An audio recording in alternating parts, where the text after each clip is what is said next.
रूपाय सच्चिदानंद रूपाय विश्वोत्पत्त्यादिहेतवे विश्वोत्पत्त्यादिहेतवे तापत्रय विनाशाय तापत्रय विनाशाय श्रीकृष्णाय वयं नुमः।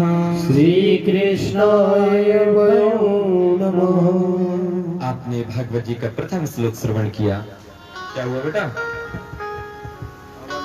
अब श्रीमद् भागवत जी के महात्म का इस प्रथम श्लोक का अर्थ आप सभी श्रवण करेंगे। सच्चिदानंद, सत चित आनंद तीनों को जोड़ोगे तो बन जाएगा सच्चिदानंद। सत्य कहिए जो विनसे नहीं, सच्चिदानंद। सत्य बोलने की क्या हुआ बेटा? सत्य बोलने की कोशिश हम सब बहुत करते हैं नहीं करते आप लोग? जितने भी गीता है, ज्ञान है, भागवत है, पुराण है, संत हैं, ब्राह्मण हैं, सब बोलते हैं। हमारे बूढ़े बुजुर्ग हैं, सब बोलते हैं बेटा झूठ नहीं बोलना है, सत्य बोलना है। कोशिश हम बहुत करते हैं लेकिन सत्य बोल नहीं पाते। कोशिश तो बहुत करते हैं लेकिन वास्तविकता में सत्य बोल नहीं पाते। क्यों? बोले महाराज अगर हम झूठ ना बोले तो बोले हमारा काम धंधा ही चौपट हो जाए। ये और बड़ी दिक्कत हो गई आज के समय में। अगर बोले हम झूठ ना बोले तो बोले हमारा काम धंधा ही सब गड़बड़ हो जाए। ऐसे लग रहा है जब वोल्टेज कम है, कुछ ऐसा। बोले हमारा काम धंधा ही गड़बड़ हो जाए अगर हम झूठ ना बोले तो ऐसा नहीं है। जो ये सोच के चलते हैं कि करते हो तुम कन्हैया सब काम हो रहा है। प्रभु करने वाले आप हो, हमारा तो बस नाम हो रहा है। इस प्रकार से जब आप मन में विचार करते हो तो आपके सारे काम ठाकुर जी बना। बेटा कुछ देखो आप, इसमें कुछ ना कुछ गड़बड़ हो रहा है, जो कुछ भी हो रहा है।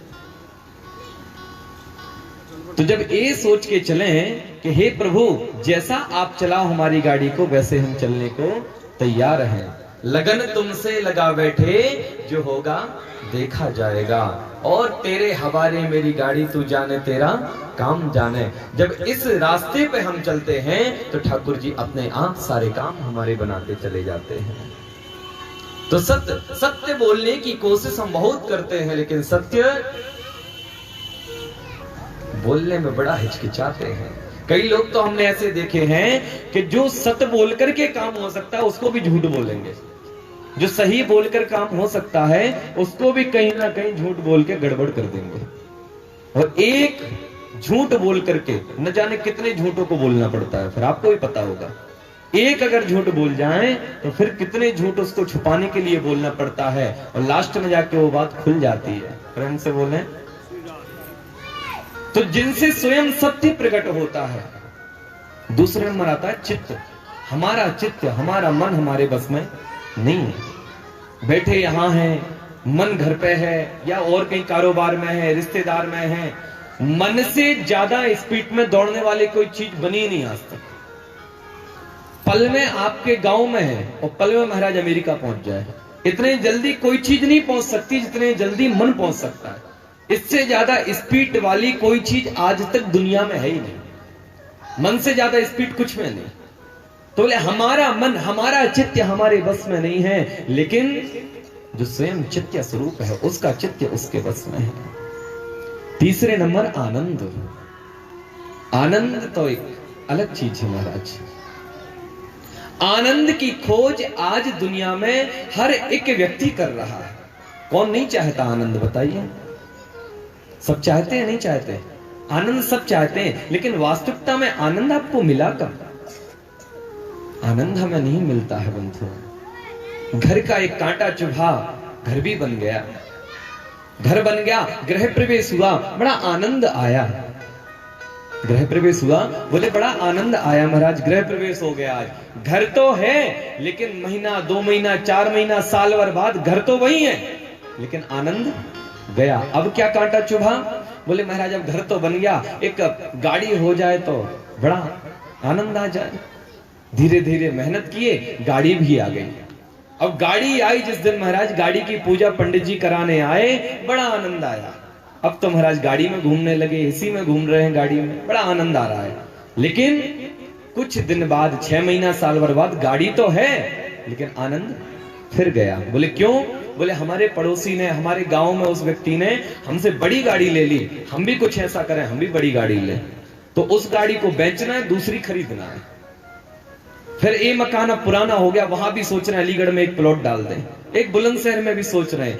एक कांटा निकल नहीं पाता, दूसरा कांटा चुभ लेते हैं। और पूरी जिंदगी इसी में हमारी चली जाती है, जोड़ने जोड़ना जोड़ना जोड़ना जोड़ना। लास्ट में बोले महाराज आनंद तो अब भी नहीं है। वास्तविकता में देखा जाए बंधुओं तो ये सब आनंद नहीं है, ये सब तो मजा है। जो आज के टाइम बोलते हैं ना मजा आ गया, ये सब मजा में आते हैं, आनंद में नहीं आते। आनंद तो एक ही है, पूर्ण ब्रह्म, जो चतुर्थ दिन आपको आज से लगा के और चतुर्थ दिन आप उस आनंद में डूबेंगे।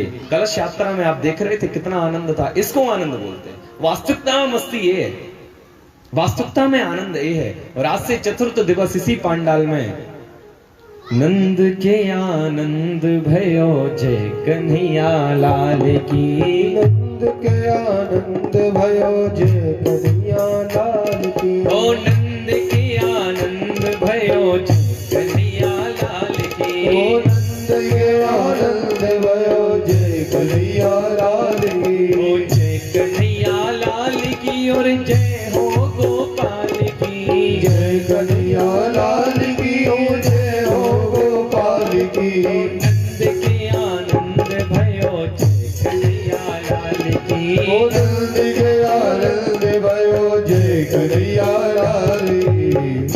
तो चतुर्थ दिवस यहीं पर कौन होंगे? नंद के कौन होंगे? बोलो, नंद के कौन भयो?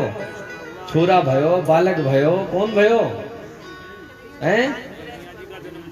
नंद के आनंद भयो, ना छोरा भयो ना लड़का भयो, हाँ नंद के आनंद भयो। तो आनंद का जो स्वरूप है बंधुओं, वो स्वयं ठाकुर जी हैं, स्वयं परमात्मा है। उसकी प्राप्ति, उसका भजन, उसका स्मरण, उसकी भक्ति, उसके शास्त्रों का अध्ययन ही हमारे जीवन का आनंद है, ना कि ये सब भौतिक वस्तुओं में आनंद है। उसकी प्राप्ति ही एक आनंद है। प्रेम से बोलेंगे तो सच्चिदानंद, सत्य जो स्वयं प्रकट होता है उससे, चित्त उसका चित्त उसके वश में है, और आनंद स्वयं उसकी प्राप्ति को ही आनंद कहते हैं। सच्चिदानंद, सच्चिदानंद रूपायो विश्वोत्पत्त्यादि हेतवे, विश्व की जो उत्पत्ति करते हैं, विश्व का जो पालन करते हैं और इस विश्व को जो लय कर देते हैं। विश्वोत्पत्त्यादि हेतवे तापत्रय विनाशाय, तीनों प्रकार के तापों को जो ध्वस्त करने वाले हैं। कौन से ताप? बोले आदि दैविक ताप, आदि भौतिक ताप और आध्यात्मिक ताप। गोस्वामी तुलसीदास जी कहते हैं कि दैविक राम राज्य काहू ही व्यापा, कोई तन दुखी, कोई मन दुखी, कोई धन बन रहत उदास, और थोड़े थोड़े सब दुखी, सुखी कौन भैया? बोले सुखी तो प्रभु जी राम के ही दास।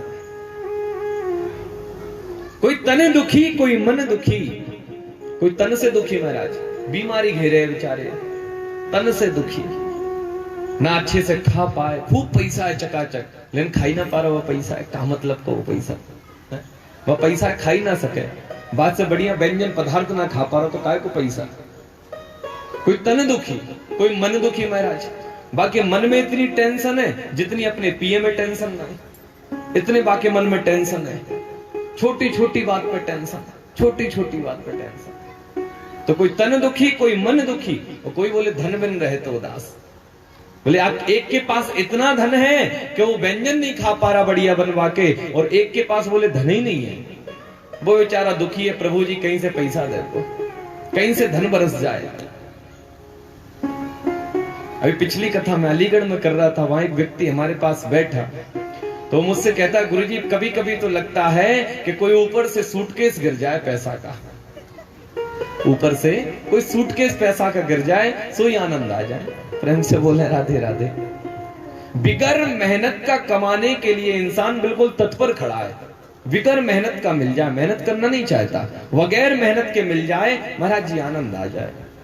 बगैर मेहनत का किया हुआ पैसा पच नहीं सकता, वो हमारी बुद्धि को विकृत करता है, वो हमारे परिवार को विकृत करता है, हमारे बच्चों की बुद्धि तक को विकृत कर देता है। अभी आपके नोएडा में देखो, यहाँ घोड़ी गांव तरफ खूब मुआवजा मिला महाराज, क्या बुद्धि विकृत हुई है, क्या बुद्धि विकृत हुई उनकी। शराबी कबाबी महाराज पूरा पैसा इसी में इन्वेस्ट कर दिया उन्होंने अपना, इतनी बुद्धि खराब हुई उनकी। क्यों? फ्री का पैसा, अनाप शनाप मुआवजा मिला है। प्रेम से बोले राधे राधे। जो पैसा गड़बड़ आता है वो हमारी बुद्धि को विकृत कर देता है।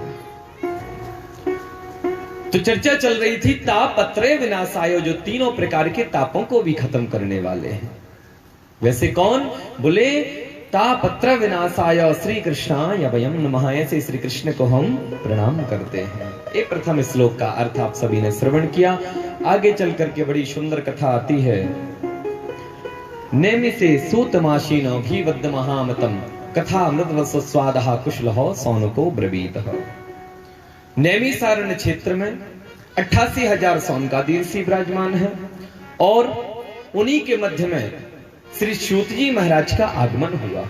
और जब सूत जी महाराज पधारे उन 88,000 ऋषियों के मध्य में, तो 88,000 सौनकादि ऋषि दोनों हाथ जोड़ करके खड़े हो गए और दोनों हाथ जोड़ करके खड़े होकर के सूत जी को प्रणाम करते हुए बोले, हे प्रभु आपके चरणों में बारंबार प्रणाम हो, बारंबार प्रणाम हो, आप व्यासपीठ ग्रहण करें। व्यास आसन पर विराजमान हो गए। सूत जी महाराज का बढ़िया पूजन करा और पूजन करके उन्हें व्यासपीठ पर विराजमान कराया और विराजमान करा करके दोनों हाथ जोड़ करके बोले, हे प्रभु धन वृद्धा बल वृद्धा आयुर्वृद्धस्तथैवचा लेकिन ते सर्वेपि ज्ञान वृद्धश्चा किंकरः शिष्य किंकरः। महाराज कोई धन में बड़ा हो सकता है, बहुत धनवान पड़े हैं, कोई धन में बड़ा हो सकता है, कोई बल में बड़ा हो सकता है, बल में भी बहुत बलशाली पड़े हैं महाराज। कोई धन में बड़ा हो सकता है, कोई बल में बड़ा हो सकता है, कदाचित कोई आयु में भी बड़ा हो सकता है, लेकिन हमारे इस भारत भूमि की महानता रही है, जो ज्ञान में बड़ा है बंधुओं वो सबसे बड़ा माना जाता है, वही सबसे बड़ा है। जो ज्ञान में श्रेष्ठ है वो श्रेष्ठ है। बल से कुछ नहीं, धन से कुछ नहीं, आयु से कुछ नहीं, लेकिन जो ज्ञान में श्रेष्ठ है तो हमारी भारत भूमि उसे व्यासपीठ ग्रहण कराती है। आज देखो मेरी उम्र तो फिर भी ज्यादा होगी, हमसे कम उम्र के वक्ता आप टीवी पे देख रहे होंगे, हमसे कम उम्र के वक्ता व्यासपीठ ग्रहण करे हैं और भागवत कथा, राम कथा, शिव महापुराण श्रवण करा रहे हैं। ये हमारे भारत की महिमा है और कहीं की नहीं है कि कम उम्र के बच्चा अगर ज्ञान में बड़ा है तो उसको व्यासपीठ प्रदान करते हैं। आप व्यासपीठ पर बैठो और हमें सत्संग सुनाओ, ये हमारे भारत भूमि की महिमा है। तो बोले आप ज्ञान में बड़े हैं इसलिए आप सबसे बड़े हैं और हे प्रभु आपके चरणों में प्रार्थना है, कृष्ण प्राप्ति करम शाश्वत साधनम तद्बदाधुनः।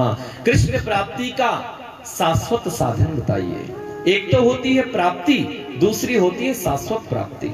बड़े आनंद से सुने, एक होती है प्राप्ति, दूसरी होती है शाश्वत प्राप्ति। प्राप्ति वो होती है आपने भगवान की उपासना करी, भगवान प्रकट हुए, दर्शन दिए और जब दर्शन दिए तो हमने भौतिक वस्तुएं भगवान से मांग ली, हे भगवान हमारा ये भी कार्य कर दो, हमारे 2-4 प्लॉट मकान हो जाएं, हमारे गाड़ी बंगला हो जाए, बच्चे बढ़िया एजुकेशन ले लें, प्रभु बस हमारा ये कार्य कर दो। प्रभु प्रसन्न थे, आशीर्वाद दिया और आशीर्वाद देकर के अपने धाम को चले गए। ये तो होती है प्राप्ति और एक होती है शाश्वत प्राप्ति।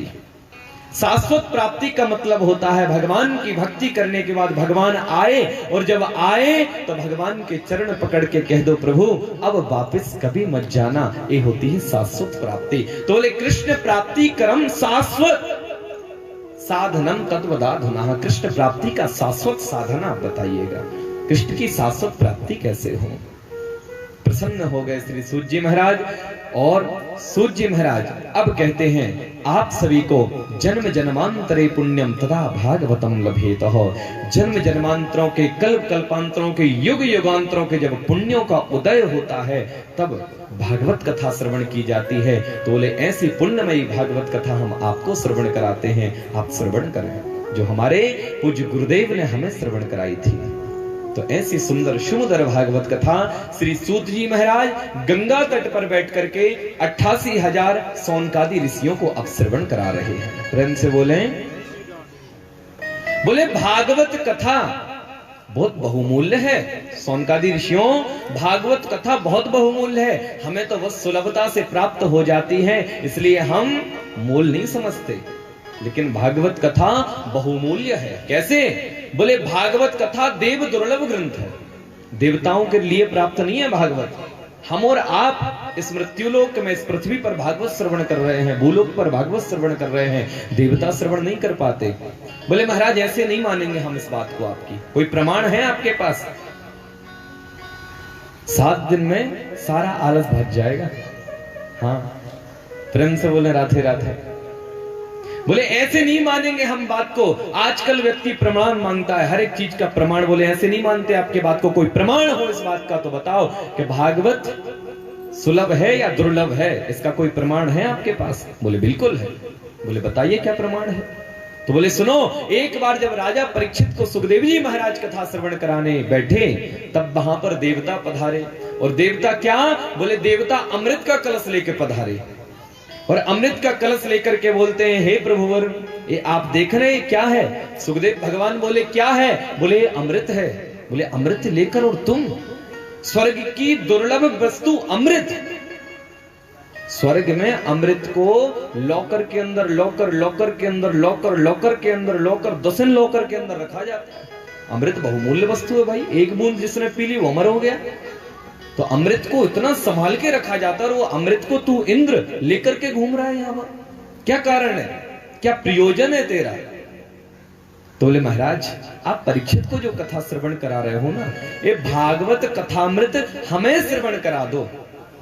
आप लोग अगर न सुन पा रहे हो, थोड़ा और पीछे कर दो। हाँ, क्योंकि हमारे परीक्षित जी से नजर ना मिले तो फिर काय का आनंद ना।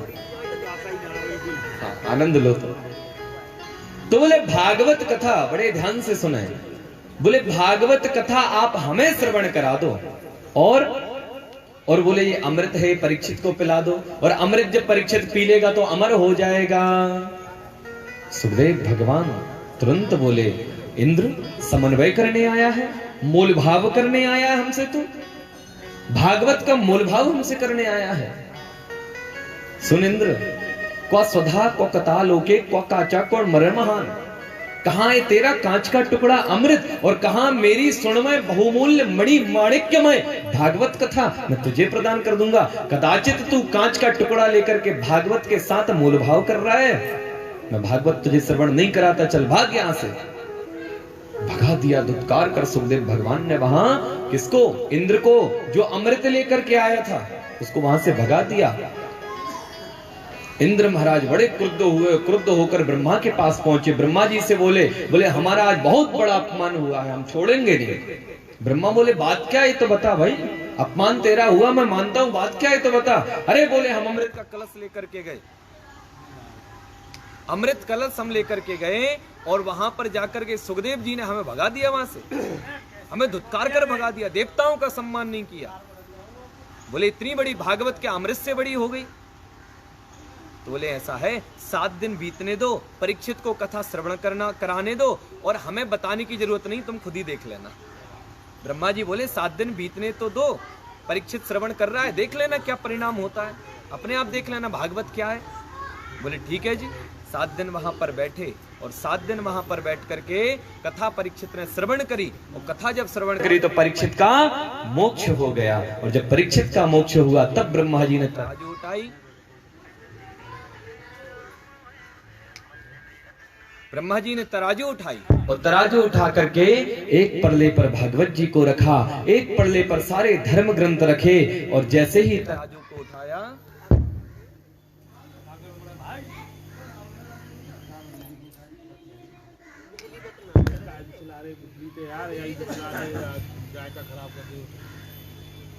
अरे कोई बात ना भैया, चलन दो नैका तो जनरेटर, हमारे परीक्षित जी पे कोई कमी ना, खूब ठाकुर जी कृपा है, चलन दो नैका तो जनरेटर।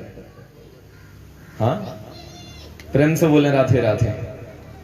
तो जब ब्रह्मा जी ने तराजू से तौला बंधुओं, तब श्रीमद् भागवत महापुराण का जो पड़ला था, जो भारी होता है, वो तराजू में भारीपन अपना अलग दिखा देता है। हम भारी हैं, हमारा अलग दिख जाता। और सर्वे सारे जो धर्म ग्रंथ थे वो फड़ाक से ऊपर कोट गए, और जो भागवत थी वो भारी थी। भागवत का पड़ला भारी था। प्रेम से बोले, देवता अमृत कलश लेकर के आए। देवता महान कंजूस हैं। अमृत की आपको एक छोटी सी कथा मैं सुनाता हूं, कद्रू और वनिता की। कद्रू और वनिता, वनिता जो है वो गरुड़ जी की माता जी हैं, और कद्रू जो है वो सर्पों की माता है। बड़े ध्यान से सुने, वनिता गरुड़ जी की मां है और कद्रू जो है वो सर्पों की मां है। कद्रू और वनिता में एक दिन होड़ लगी कि सूर्य भगवान के घोड़े कैसे हैं, सफेद हैं या काले हैं। तो जो वनिता थी गरुड़ की माता, बोले सफेद घोड़े हैं सूर्य भगवान के, तो हमारे पुत्रों का तो आना जाना है, क्योंकि गरुड़ जी भगवान के वाहन है, नारायण जी के गरुड़ वाहन है। तो बोले हमारे पुत्र का तो आना जाना है, और सूर्य देवता भी कभी कभार आते रहते हैं नारायण जी के यहाँ, और हमारा पुत्र तो हमेशा बताता है कि सूर्य के घोड़े सफेद हैं। कद्रू बोली नहीं नहीं, सूर्य के घोड़े तो काले हैं। बोले नहीं सफेद है। अरे बोले नहीं काले हैं। तो बोले शर्त लगो इस बात की। तो बोले ठीक है शर्त लगो, अगर बोले काले निकले घोड़े अगर काले निकले तो कद्रू कहती है कि तू मेरी दासी बन जाएगी, और अगर घोड़े सफेद निकले तो मैं तेरी दासी बन जाऊंगी। बोले ठीक है शर्त मंजूर है, क्योंकि इनको विश्वास था कि हमारा पुत्र का तो आना जाना है सूर्य भगवान के पास, और सीधी सी बात घोड़े सफेद ही होते हैं सूर्य भगवान के। कद्रू ने इशारा किया और नाग जितने थे वो सारे नाग जाकर के और सूर्य भगवान के घोड़े पे चिपक गए, और काले काले नाग जब सूर्य भगवान के घोड़े पे चिपके तो कद्रू और वनिता पहुंची तो कद्रू बोली वनिता से, देख ले मैंने कहा था सूर्य के घोड़े काले हैं। अब तो महाराज जब दूर से देखा तो वास्तविकता में काले दिखाई दिए, क्योंकि सांप चिपके हुए थे घोड़ों के ऊपर। अब तो वनिता को दासी बनना पड़ा कद्रू का। अब जब मां दासी तो पुत्र भी दासत्व ग्रहण किया। भाई जब घर में एक दास हो जाए तो फिर पूरा घर ही, तो पुत्र भी दासत्व ग्रहण किया। अब महाराज जो सर्प हैं वो गरुड़ जी को बड़ा परेशान करते, जब मन चाहे बोले ये चीज लाओ वो चीज लाओ जल्दी लाओ, गरुड़ जी दौड़ दौड़ के इन्हीं की सेवा में लगे रहते, सर्पों के पालन पोषण में। अब गरुड़ जी बड़े परेशान, एक दिन अपनी मां से बोले, मां एक बात बता, मैं जो पूरे जगत के स्वामी हैं उनका सेवक हूं, और ऐसा क्या हुआ जिसके कारण कि मुझे इन सर्पों की दास्ता करनी पड़ती है, इन सर्पों की हाजी करनी पड़ती है। मैं इतना शक्तिशाली हूं, परम पिता परमेश्वर का दास हूं, उनका सेवक हूं, और मुझे इसकी नागों की सेवा करनी पड़ती है। मां इस दासत्व से मुक्ति कैसे हो? तब वनिता कद्रू के पास गई और कद्रू से बोली, ये बताओ हमारी दासत्व से मुक्ति कैसे हो? तब जो सर्प थे, सर्प बोल पड़े, बोले माता वनिता, इस दासत्व से मुक्ति तो तुम्हारी हो सकती है, लेकिन तुम अपने पुत्र से कहो कि वो हमें अमृत पान करावे। उसकी पहुंच पकड़ इंद्र तक है, सारे देवताओं में उसकी पहुंच है, नारायण भगवान की जैक से सारे देवताओं में उसकी पकड़ पहुंच है। वो अगर हमें अमृत पान करा दे तो हम तुम्हें दासत्व से मुक्त कर देंगे। बोले ठीक है। गरुड़ को जाकर के माता ने बताया, बोले ऐसे बोल रहे हैं कि अमृत अगर पान करा देते हैं तो तुम दासत्व से मुक्त हो जाओगे। बोले ठीक है मां, अमृत ले आऊंगा मैं। अब गरुड़ जी इंद्र के पास पहुंचे, इंद्र से बोले अमृत दे दो। इंद्र बोले कोई गाजर मूली है जो अमृत दे दो, मांगो और हम दे दें। तो बोले ऐसे अमृत नहीं मिल सकता, अमृत तो बहुमूल्य चीज है, अमृत ऐसे नहीं दे सकते हम आपको। तो बोले कैसे दोगे? बोले कैसे ही नहीं मिल सकता। तो अरे बोले जो अपने कर्म अनुसार स्वर्ग आएगा उसको अमृत पिलाएंगे, जो कर्म करके स्वर्ग आएगा उसको अमृत मिलता है, हर किसी को अमृत थोड़ी मिलता है। अब महाराज न माने इंद्र, जब न माने बहुत कोशिश करी मनाने की, जब न माने तो बात इतनी बढ़ गई कि महाराज हाथापाई प्रारंभ हो गई वहां पे गरुड़ जी और इंद्र के बीच में। अब हाथापाई दोनों के बीच में प्रारंभ। वज्र उठा लिया इंद्र ने अपना, इन्होंने महाराज अपनी गदा उठाई, भीषण युद्ध हुआ। और जब युद्ध हुआ तो गरुड़ जी भगवान के सेवक हैं, अति बलशाली हैं। गरुड़ जी उस युद्ध में जीत गए, और जब जीत गए तो बड़े अमृत कलश की तरफ सोई महाराज इंद्र ने पैर पकड़ लिए। बोले महाराज ये अमृत का कलश तुम लेकर के गए, सांपों को तुमने अमृत पिला दिया तो गड़बड़ हो जाएगा। बोले क्यों? बोले सांप अमर हो जाएंगे, और बोले सांप अगर अमर हो गए तो अभी कहीं निकले आए तो महाराज हड़कंप मच जाता है, और फिर सांप अगर अमर हो गया तो महाराज घर घर में सांप वास करेंगे। घर घर में सांप रहेंगे महाराज, आदमी जो बाहर भागेगा, घर घर में सांपों के घर हो जाएंगे, फिर आदमियों के तो खेत हो जाएंगे महाराज। प्रेम से बोले राधे राधे। बोले सांप अपने घर बनाए करेंगे, गड़बड़ हो जाए, पूरी सृष्टि गड़बड़ हो जाए महाराज। तो बोले देखो अमृत तो मैं लेकर जाऊंगा क्योंकि मैंने वचन दिया है मेरी मां को, दासत्व से मुक्ति चाहिए तो अमृत तो मैं लेके जाऊंगा, लेकिन अगर इंद्र तुझ में सामर्थ है तो तू उस अमृत को एक पल में छीन लाना। बोले ठीक है। अब महाराज यहां से अमृत लेकर के गरुण जी चले, पीछे पीछे दुबक के और महाराज इंद्र चला। चलते चलते और सांपों ने जब देखा अमृत कलश तो महाराज प्रसन्न हो गए सभी सर्प, और प्रसन्न होकर के जो अपने यहां कांस होता है, कुसा आप जानते होगे, जानते हो कुसा? घास होती है जो वो वैसा वाला चारा होता है जिससे हाथ वाथ कट जाते हैं, कुसा बोलते हैं उसको। जब ग्रहण इत्यादि लगता है तो उसका प्रयोग होता है कुसा का।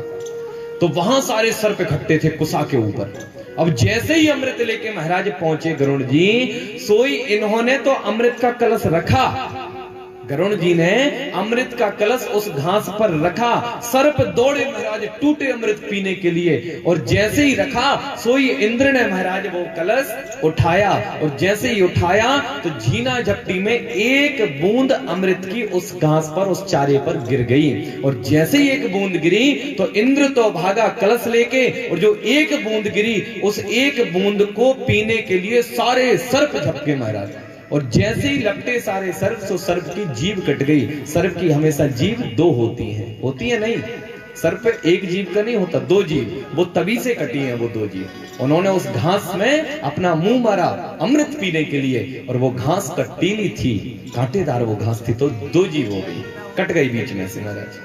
प्रेम से बोले राधे राधे। तो कहते अमृत इतनी बहुमूल्य वस्तु कि दासत्व से मुक्त कराने के लिए गरुण जी को युद्ध करना पड़ा, और ऐसा अमृत का कलश स्वयं इंद्र सुखदेव जी के पास लेकर के पहुंचे थे। सोचो, बड़े कंजूस हैं देवता, ऐसे नहीं है, बड़े कंजूस हैं देवता।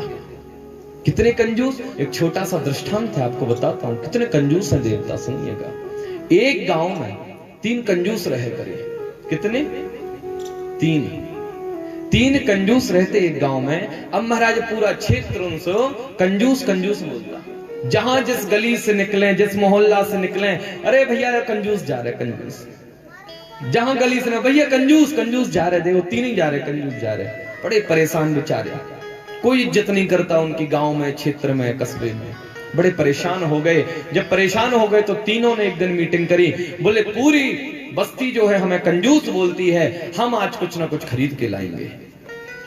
अब तो महाराज अलीगढ़ चले, अलीगढ़ में लगी नुमाइश, और नुमाइश से जाके महाराज घी खरीद के लाए, और घी खरीद के लाए 100 ग्राम। कितना? 100 ग्राम। 100 ग्राम घी खरीद के लाए, और महाराज सिर पे लग के वह घी लाए कि सब देखें कि घी खरीद के लाए।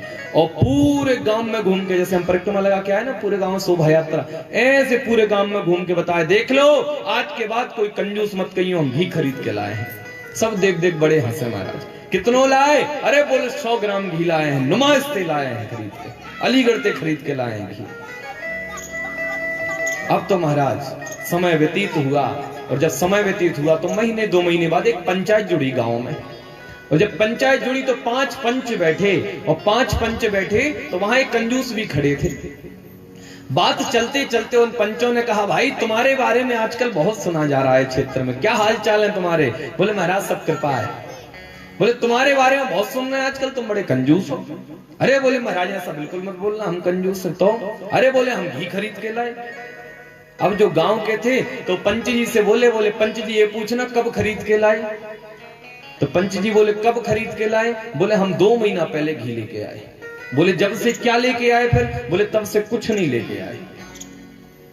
2 महीना पहले घी खरीद के लाए, तब से क्या लाए? बोले तब के बाद कुछ नहीं लाए। बोले तुम्हारा घी अभी खत्म ही नहीं हुआ? बोले बिल्कुल नहीं हुआ, घी हमारा खत्म नहीं हुआ। अब तो महाराज बड़े अचंभे में, सभी गांव वाले बैठे बड़े अचंभे में कि 2 महीने बाद भी घी खत्म नहीं हो रहा, इसका मतलब ये हुआ तुम खा नहीं रहे? अरे बोले ऐसा नहीं है, बिल्कुल खा रहे हैं।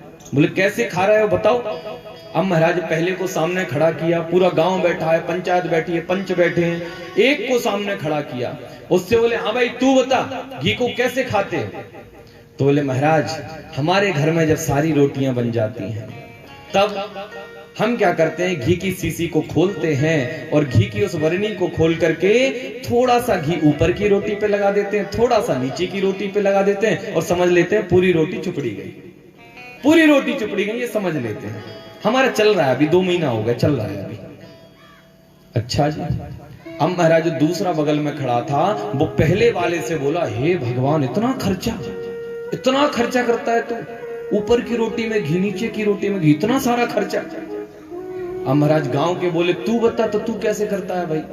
तो बोले हमारी जो धर्मपत्नी है वो बुनती है स्वेटर बुनी जाती है ना, सलाई होती है वो लंबी सी जिससे स्वेटर बनती है। तो बोले हमारी धर्मपत्नी सलाई से स्वेटर बुनती है। तो बोले जब हमारे यहाँ रोटी बन जाती है तब उस सलाई में हम घी लगाते हैं और घी लगा करके ऊपर से मारते हैं, पूरी रोटी में घी लग जाता है महाराज, पूरी रोटी एकदम चकाचक घी लग जाता है और फिर आराम से खाते हैं आनंद से। अब महाराज 2 हो गए, तीसरा जो खड़ा था अभी वो उन दोनों से बोला, हे भगवान कितना खर्चा करते हो तुम दोनों, इतना खर्चा। अब महाराज पूरे गांव वाले बोले भाई तू बता तो तू कैसे कर रहा है खर्चा। अब महाराज तीसरा खड़ा हुआ और बोला, महाराज हमारे यहाँ जब सारी रोटियां बन जाती हैं तब हम उस सीसी को, उस बरनी को खोल करके रख लेते हैं, सुगंध लेते रहते हैं और पूरा परिवार चकाचक रोटी खाता है। बोले वृंदावन बिहारी लाल की ऐसे खर्चा महाराज हम करते हैं अपने घर में, घी वैसे ही का वैसा ही है हमारा। तो इसी प्रकार से कंजूस देवता भी है, इतनी कंजूस है देवता महाराज। प्रेम से बोले राधे राधे। आगे चल करके बहुत ही सुंदर प्रश्न करते हैं सौनकादि ऋषि के, महाराज ये बताइए इस 7 दिवस का क्रम कहां से स्टार्ट हुआ? 11 दिन का रख लेते, 15 दिन का रख लेते, 1 महीने का रख लेते, तो इस 7 दिन का जो क्रम है भागवत का ये कहां से प्रारंभ हुआ? तो बोले सुनो सौनकादि ऋषियों, एक दाही विशालायाम चत्वारो ऋषियो मलह सत्संगार्थम समायातो ददृशु तत्र नारदः। बोले एक बार विशालापुरी नाम बद्रीनाथ धाम का नाम है विशालापुरी। तो बोले एक बार विशालापुरी में चत्वारो ऋषियो मलहा, जो ब्रह्मा जी हैं उनके 4 पुत्र, और बस 10 मिनट की कथा, बस 10 मिनट और रह गया बस, फिर चले जाइए। एक दाही विशालायाम, बोले 4 ऋषि सनक सनंदन सनातन सनत कुमार, इनको सनकादिक भी कहा जाता है। सौनकादिक अलग है, वो 88,000 है, ये सनकादिक है, ये 4 ऋषि हैं, ब्रह्मा जी के सबसे पहली संतान है। तो ये महाराज भ्रमण कर रहे थे, तभी सामने से इनने नारद जी को देखा, और जैसे ही नारद जी को देखा तो नारद जी आज इनको मिलते ही नारायण नारायण नहीं बोले। आपने देखा होगा नारद जी जब जिससे मिलते हैं तो बड़े खिलखिला के मुस्कुराते और बोलते नारायण नारायण, इनसे नहीं बोला। और आज तो महाराज चेहरा भी इनका लटकाया हुआ है, आज मुस्कुरा भी नहीं रहे, हंस भी नहीं रहे हैं। जब ऐसा चेहरा देखा तो भैया सनकादिक बोले, नारद जी कथम ब्रह्मण्य दीन मुखो कुतश्चिंता तुरो भवान त्वारिता गम्यतो कुत्रो कुतश्चा गमनम तबो।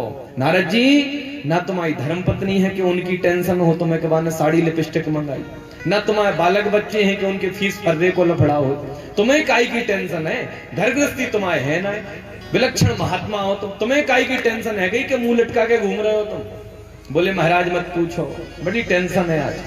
बोले बताओ क्या बात है? अरे बोले हम घर में सत्संग की कामना से पृथ्वी पर गए, और पृथ्वी पर हम जब गए तो हमें कहीं भी सत्संग नहीं मिला, और जब कहीं भी सत्संग नहीं मिला तो हम सत्संग की खोज करते करते सीधे जमुना जी पहुंचे। और जब जमुना जी पहुंचे महाराज तो हमें वहां एक बड़ी सुंदर युवती दिखी, और उस युवती के चारों तरफ बड़ी सुंदर सुंदर युवतियां हैं, कोई पंखा झल रही है, कोई जल का गिलास लेके खड़ी है, और महाराज वो सब रो रही हैं।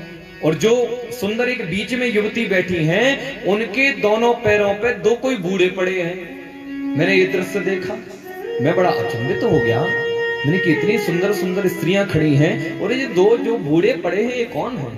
मन हुआ मेरा जाने का, पूछने का कि माता ये जो 2 बूढ़े पड़े हैं ये कौन है, और आप सब रो क्यों रही हो?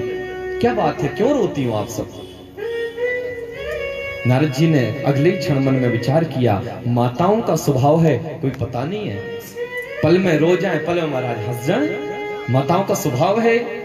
तो बोले अगर हम पहुंचे और पूछ दिया क्यों रो रही हो, तुरंत बोल दी तू महात्मा, तुझे क्या मतलब हम क्यों रो रहे हैं, तेरा क्या लेना देना हमारे रोने गाने से, तू चल अपना काम कर, तो अच्छा नहीं लगेगा।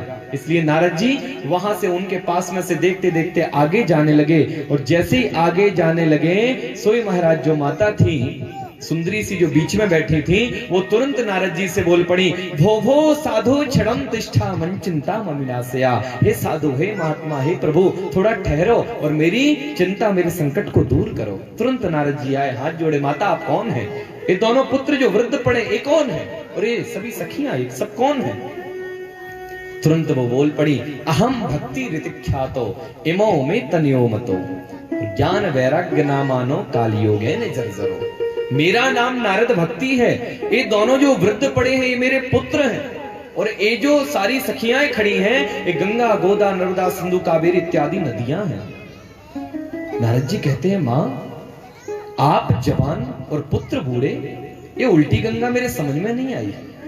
तब माता भक्ति कहती है, नारद अहम भक्ति ऋतिख्यातो इमो में तनियो मतो। नारद मैं जगह जगह गई, इस देश में, इस पृथ्वी पर बहुत जगह गई, लेकिन वहां तो मैं स्वस्थ रही, मस्त रही, कोई दिक्कत नहीं हुई।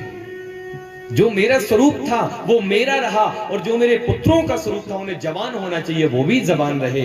लेकिन जब से मैं वृंदावन आई हूं नारद, तब से मेरे दोनों पुत्र बूढ़े हो गए हैं और मैं नवयुवान हो गई हूं, जवान हो गई हूं, और मैं बड़ा परेशान हूं नारद, कुछ उपाय करें।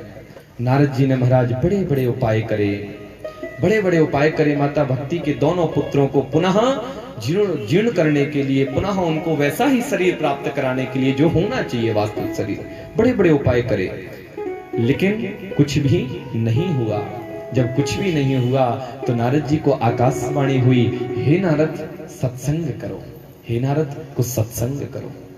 जब नारद को आकाशवाणी हुई तो नारद जी कहते हैं, माता भक्ति आप बिल्कुल भी बेचैन ना हो, बिल्कुल भी परेशान ना हो, मैं अभी जाता हूं और आपके लिए कुछ ना कुछ उपाय ढूंढ करके जरूर लाता हूं। अब तो महाराज नारद जी वहां से चल दिए, और चलते चलते चले जा रहे थे नर नारायण भगवान के पास। इतने ही में एक सनकादिक मुनि मिले थे चारों, और इन्होंने पूरी जब व्यथा कथा नारद जी को सुनाई, तो नारद जी ने इनको जब पूरी व्यथा कथा सुनाई तो चारों भाई खिलखिला के हंस गए। कहते इतनी सी बात के लिए तुम नर नारायण भगवान के पास जा रहे हो? अरे बोले नारद, जिस सत्संग की बात उस आकाशवाणी ने कही है वो सत्संग कोई और नहीं है, श्रीमद् भागवत ही वह सत्संग है जिससे ज्ञान वैराग्य पुष्ट हो सकते हैं और माता भक्ति अपने स्वतः स्वरूप में आ सकती है। तो बोले महाराज आपसे बढ़िया वक्ता कौन मिलेगा, आप ही चलें और भागवत कथा श्रवण करावें। प्रेम से बोले, आए हैं हरिद्वार, और हरिद्वार में जाकर के भागवत कथा यहाँ पर सनकादिक चारों भाइयों ने बैठ करके और श्रवण कराई है। माता भक्ति के लिए, ज्ञान वैराग्य के लिए श्रवण कराई है। वहां पर एक छोटा सा प्रश्न हुआ था, वो प्रश्न ये हुआ था, प्रभु भागवत कथा सुनने से कोई पापी, कोई दुष्टात्मा, प्रेतात्मा, इन सब की भी पुष्टि हो सकती है, इन सबको भी परमात्मा का पद प्राप्त हो सकता है? भाई कलयुग चल रहा है, और कलयुग आने वाला था उस समय जब ये प्रश्न करे जा रहे थे। संतों को पता है आगे चल के कलयुग आने वाला है, कलयुग में पापी दुराचारी बढ़ेंगे, तो इनके लिए कुछ ना कुछ उपाय होने चाहिए। तो ये सुंदर प्रश्न किया था, जिस प्रश्न का उत्तर अब आप सभी कल श्रवण करेंगे बड़े भाव से, बड़े आनंद से। अब चलते हैं, छोटा सा भजन गुनगुनाएं और उसके बाद फिर आरती करेंगे, ठीक है? और कल जो है समय आप हमें थोड़ा अवगत करा दें कि कल का समय क्या रखा जाए कथा का, वो हमें अवगत कराएं थोड़ा। हवन का, कथा का, और परिक्रमा तो सुबह 5 बजे से, सुबह 5 बजे से परिक्रमा, और हवन 9 बजे से या 8 बजे से? 9 से। आप बताओ बाबा, 8 से या 9 से हवन? 8:30 से। चलो ना तुम्हारी ना हमारी बाबा की 8:30 से, ठीक है? ना तुम्हारी 9 की ना हमारी 8 की, 8:30 से। तो 8:30 से हवन, 5 बजे से परिक्रमा, और भागवत कथा कितने बजे से? 1 से। हाँ 1 से अपना 5 बज जाए हैं? 5 बजे तक कोई रुके भी ना पंडाल में। हाँ 4:30 बज जाएंगे, वो तो फिर उत्सव प्रारंभ हो जाएंगे तो वो तो फिर टिकी रहेंगी। 12 से 4, हाँ जी 12 से 4, ठीक है 12 से 4 आनंद लो भाई। 12 बजे को जब टाइम दो तब 1 बजे तक पधारेंगी वो। जब 12 को टाइम हम रखेंगे तब 1 तक पधारेंगी वो। तो 12 से 4 को समय रखो कथा को, ठीक है। तो चलिए अब एक भजन गुनगुनाएं। मन चल रे वृंदावन धाम, राधे राधे गाएंगे। तो राधा रमण हरि बोल के संकीर्तन के द्वारा प्रभु को हम यहाँ आवाहन कर रहे हैं। और आज से वृंदावन ही बन चुका है पांडाल और अपना गांव, तो बड़ा आनंद लेंगे। भूख ज्यादा लगी थी, बेचारी चली गई। कल से थोड़ा उनको बता देना है, खा पी के बढ़िया से आना, क्यों नित्य भी करना पड़ेगा। आज क्या है थी नहीं, तो हमने फिर नित्य पे भी ज्यादा ध्यान नहीं दिया, कथई पे फिर ज्यादा ध्यान दिया, समय भी कम था और चली भी गए नित्य वाले। खूब नित्य करे हैं, थक गए होंगे बेचारे, कल से उन्हें खूब नित्य कराएंगे। तो आइए आनंद से आनंद लेंगे और फिर आरती के चलेंगे। और मन चल रे, हो मन चल रे वृंदावन धाम, राधे राधे गाएंगे। हो मन चल रे, मन चल रे, मन चल रे वृंदावन धाम, राधे राधे गाएंगे। मन चल रे वृंदावन धाम, राधे राधे गाएंगे। मन चल रे वृंदावन धाम, राधे राधे गाएंगे। मन चल रे वृंदावन धाम, राधे राधे गाएंगे। और राधे गाएंगे, श्यामा श्यामा गाएंगे। श्यामा श्यामा गाएंगे, राधे राधे गाएंगे, श्यामा श्यामा गाएंगे। राधे राधे गाएंगे, श्यामा श्यामा मन गाएंगे। चल रे, ओ मन चल रे, मन चल रे वृंदावन धाम, गाएंगे। मन चल रे वृंदावन धाम, राधे राधे गाएंगे। हरि बोल।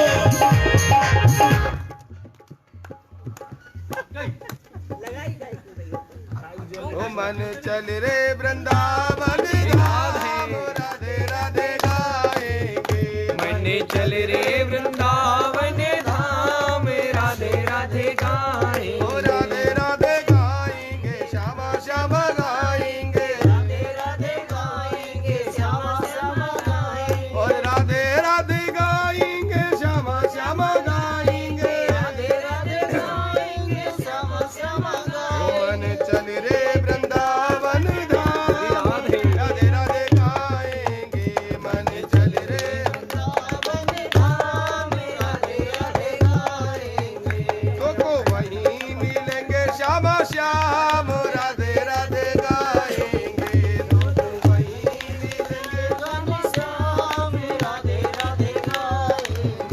अरे वृंदावन में यमुना किनारा, वृंदावन में यमुना किनारा। अरे यमुना किनारे पे बहती है धारा, यमुना किनारे पे बहती है धारा। या की महिमा, या की महिमा गावे चारों धाम, राधे राधे गाएंगे। मन वृंदावन धाम, राधे राधे गाएंगे। और राधे राधे गाएंगे, श्यामा श्यामा गाएंगे। राधे राधे गाएंगे, श्यामा श्यामा गाएंगे। राधे राधे गाएंगे, श्यामा श्यामा गाएंगे। राधे राधे गाएंगे, श्यामा श्यामा गाएंगे। मन चल रे, मन चल रे वृंदावन, राधे राधे गाएंगे। मन चल रे वृंदावन धाम, राधे राधे गाएंगे। बिहारी लाल की जय हो। और वृंदावन में बाके बिहारी, वृंदावन में बाके बिहारी। बाके बिहारी की महिमा है भारी। बाके बिहारी की महिमा है भारी। और बाके बिहारी की महिमा है भारी। बाके बिहारी की महिमा है भारी। कोई वही, कोई वही मिले श्याम श्याम, हरि बोल।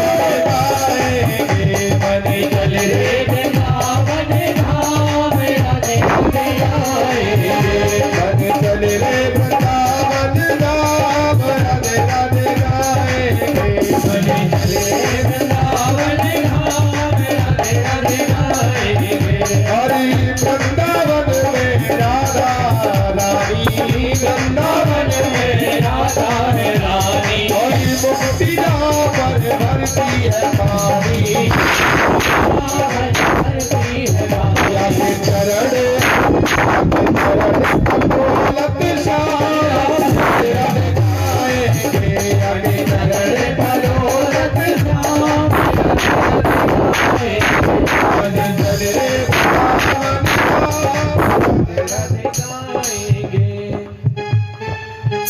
जय राधे राधे राधे राधे राधे राधे राधे राधे राधे राधे राधे राधे राधे राधे राधे राधे राधे राधे कुंजी गले में राधे राधे भी गले में राधे राधे राधे राधे एह प्यारी राधे राधे राधे नानी पे राधे राधे जीवित पे राधे राधे श्री गोवर्धन राधे राधे शादी में राधे राधे निगाम में राधे राधे हम भी बोले राधे राधे हम भी बोलो राधे राधे हम भी बोले राधे राधे राधे राधे राधे राधे राधे राधे राधे राधे राधे राधे राधे राधे राधे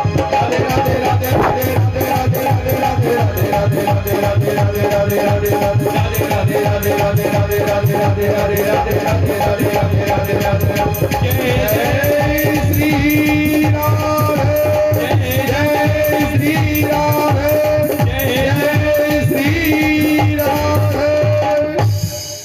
मन चल रे वृंदावन धाम राधे राधे गाएंगे। तो मन को कहाँ लेके चलना है इन 7 दिनों में? कहाँ लेके चलना है? वृंदावन धाम। और वृंदावन धाम में क्या गाएंगे फिर? राधे राधे। आज छोड़ रहे हैं, कल से गब्बाएंगे। हमारी थोड़ी रिस्पॉन्सिबिलिटी सारी है ना, क्यों प्रवीण जी? हमारी रिस्पॉन्सिबिलिटी सारी नहीं है, आपको भी हमारे साथ गाना पड़ेगा, तब आगे फिर कल से कथा बढ़ेगी। तो आइए अब आप सभी सुबह 5 बजे से परिक्रमा, 8:30 बजे से हवन और 12 बजे से श्रीमद् भागवत महापुराण श्रवण करने उपस्थित होंगे। और सभी खड़े हो जाएं, सभी सुंदर भागवत जी की अब आरती करेंगे बड़े भाव से, बड़े प्रेम से। चंद्रमा मनसुजात चक्षुः सूर्योदयत सूत्राग्निर्जायत। आरती की थाली उठा ले में।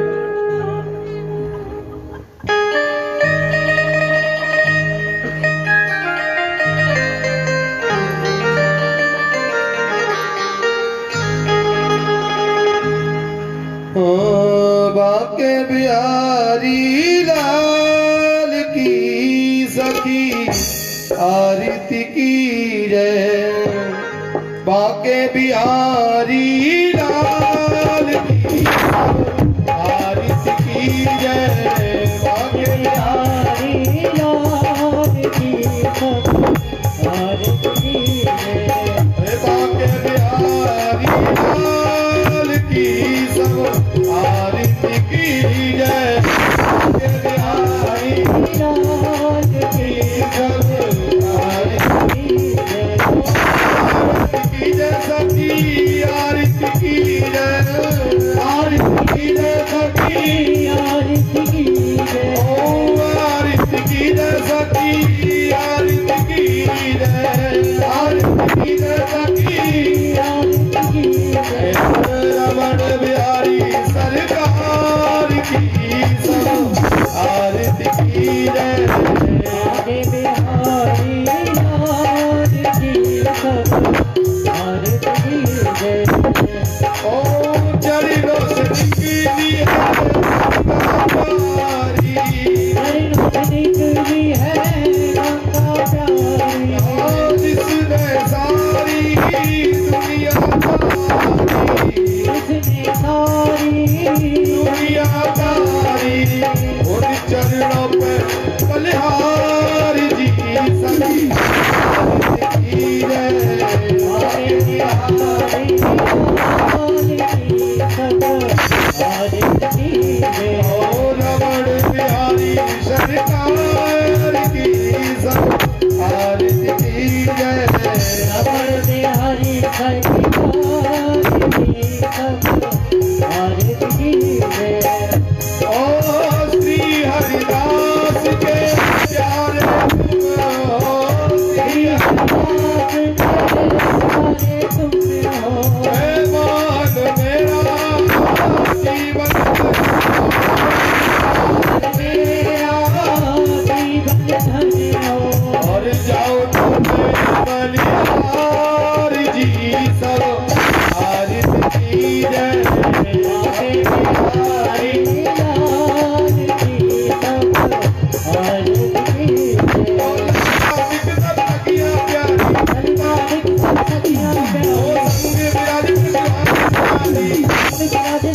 हे बासी सदा वृंदावन की सब आरती की आके बिहारी सब आरती हो यार के श्री राधा माता के पद्मा में जाओ तो मैं बलिहारी जी की सब आरती जय आके बिहारी सब आरती जय आके बिहारी सब आरती जय आके बिहारी रावण बिहारी गजदारी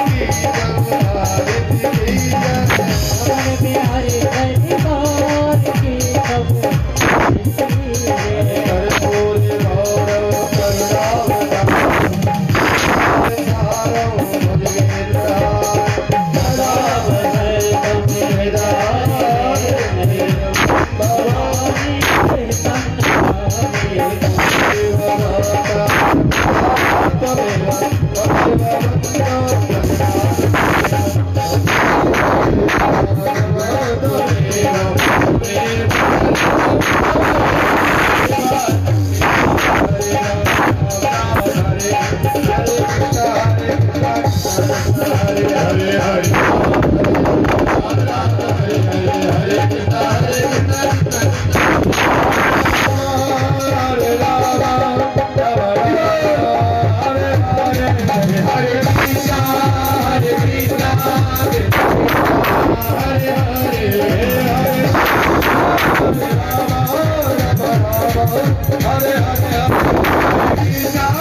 ओम जलम शीतलीकरणेन ओम पुष्पादि देवादि वंदनम भगवते वासुदेवाय नमः आरतिक्यं समर्पयामि मंत्र पुष्पांजलिं पुनर्जिगीषायो हस्त्र प्रक्षाल्यः ओम माजन्नेन जन्यवैजन्त देवास्तानि धर्माणि प्रथमान्यासन् महिमानः सजन्त यत्र पूर्वैः साध्याः सन्ति देवाः हरि ओम एकदन्ताय विद्महे वक्रतुण्डाय धीमहि तन्नो श्रीदन्तिः प्रचोदयात् हरि ओम नारायणाय विद्महे वासुदेवाय धीमहि तन्नो विष्णुः प्रचोदयात् हरि ओम नन्दनन्दनाय विद्महे यशोदानन्दनाय धीमहि तन्नो कृष्णः प्रचोदयात् हरि ओम तत्पुरुषाय विद्महे महादेवाय धीमहि तन्नो रुद्रः प्रचोदयात् श्रीवन्दिघावकुल चम्पक पाठ विलाप जैर पुण्या गजान